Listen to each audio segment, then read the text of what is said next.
ito ay rated SPG, striktong patnubay at gabay ng magulang ang kailangan. Isang mapagpalang araw, mga kapamilya, babaliktad na ang lahat. Dahil kung dati binabaliwala lang ni Rigor itong si Marites, ngayon naman ay masasani na itong si Marites na hindi makatabi o makasama man lang si Rigor dahil sa palagian nilang pagkikita ni Ramon. Nagdag pa dito na mas gusto na lang ni Marites na huwag kausapin si Rigor dahil tiyak ito pa ang pinagmumulan ng gulo at hindi pwedeng hindi mabanggit ni Rigor ang nakaraan ni Marites.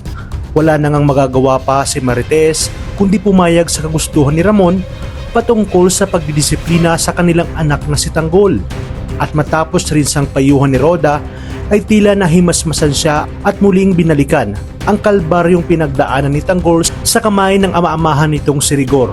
Lalo na nang sinabi ni Ramon na huwag isisi kay Tanggol kung anuman ang kasalanang nagawa niya kay Marites.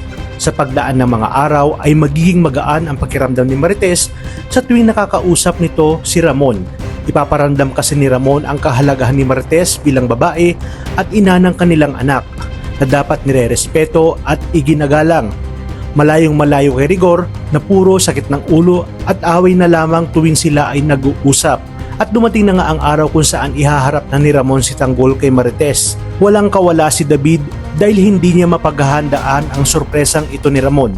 Kung kaya't nang makita ni Marites si David ay para itong nablangko at napaisip na mahabang panahon na pala silang niloloko ni David at matagal na rin palang alam nito ang tungkol sa kanyang kuya Tanggol.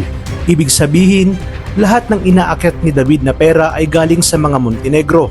Naisip din ni Marites ang ginagawa niya kay Tanggol dahil masyado niyang hinusgahan ito at hindi niya binigyan ng pagkakataong makapagpaliwanag. Kaya naman hindi niya malaman ang kanyang gagawin dahil sa oras na sabihin niya kay Ramon ang totoo, paniguradong malaking gulo ito.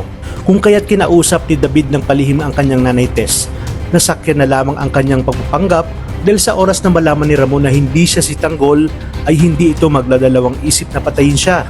Ngunit ano kaya ang magiging desisyon ni Marites?